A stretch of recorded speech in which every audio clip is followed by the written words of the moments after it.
বলতে চেয়ে মনে হয়, বলতে তো বোঝায় না হৃদয়, কতটা তোমায় ভালোবাসি।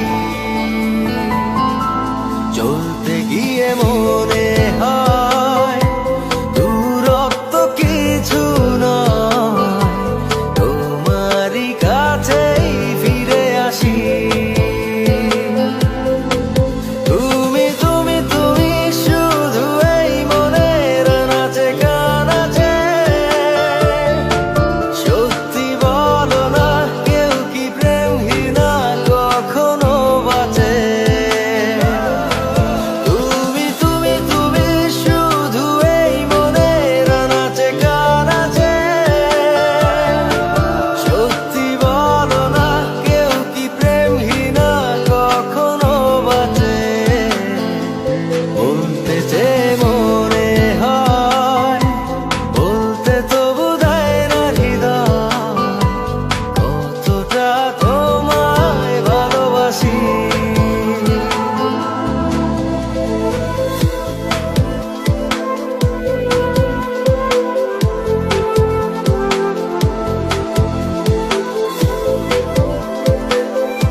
মেঘের খামে আজ তোমার নামে উড়ো চিঠি পাঠিয়ে দিলাম, পড়ে নিও তুমি, মিলিয়ে নিও, খুব যতনে তা লিখেছিলাম।